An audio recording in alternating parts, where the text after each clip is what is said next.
introduce our group from group 8. I'm Defta Alviano. I'm Chalila Alilatulbariza. I'm Najwa Az-zahra. So let's just move on to first our poem, which is A Lame Beggar by John Donne.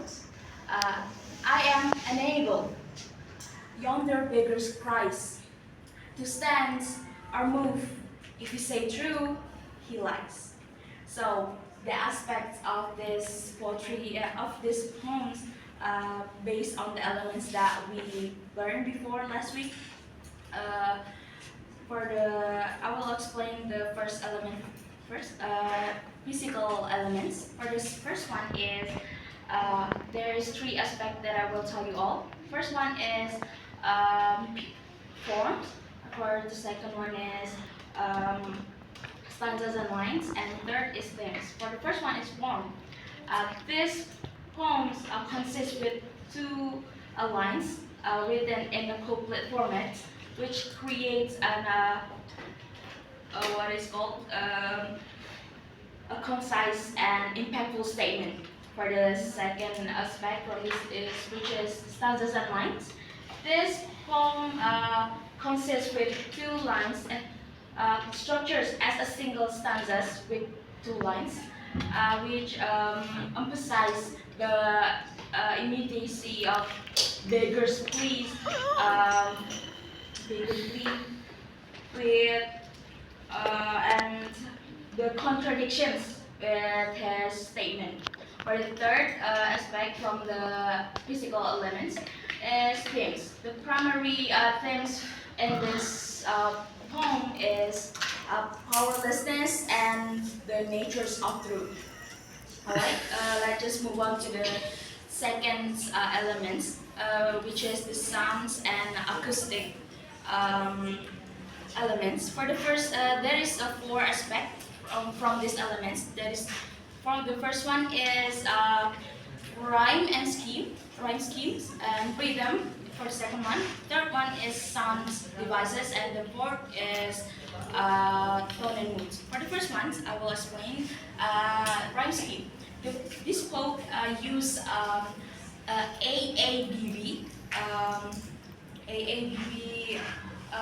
rhyme scheme with cries and lies that aligns with each others, and for which creates a musical qualities and that enhance memorability. So let's just move on to the second aspect, or the is rhythm. These poems predominantly use iambic measures, which creates what is called contributing to mimics natural flows to mimics that spoken language. For the third is sound devices. The use of alliteration, stance, and move. It just stance and move add to poems to be appeals, while the repetitions with cries and lies, as you guys can see in the screens, emphasize the contradictions. Alright, for the last aspect from these elements is tone and mood. Basically, the tone and moods in these poems are either both in urgent and ironic, because as the beggars display claims contrast with the implications that he may not be truthful, and it just creates a sense of mute skepticism. So let's just move on to the next elements, which is linguistic elements. There is three aspects that I will tell you all. Also, for the first one is dictions, figurative language, and symbols. For the dictions, John Donne used a simple yet a powerful diction such as unable and yonders. It which conveys a sense of distance and helplessness. So for the next figurative language, that The phrase "if he says true, he lies," that means employs paradox to challenge the reader's understandings of truth and deceptions. So let's just move on to the last aspect, which is symbols. The beggars symbolize societal neglect and the complicity of humans' honesty, representing those who are marginalized and who are not often heard. I think that's all for me for the first poems. I just move on to the next poems.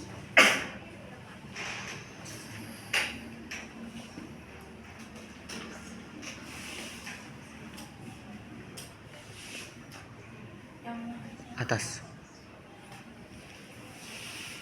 Okay, I will recite my poem from Romantic period, Eternity by William Blake. He who binds to himself a joy, thus doing life destroy. But he who kisses the joy as it flies, lives in eternity's sunrise. This poem is a quatrain, a single line with 4 lines, and this poem is this poem use iambic meter, which follows a combination of iambic tetrameter and iambic trimeter. For the line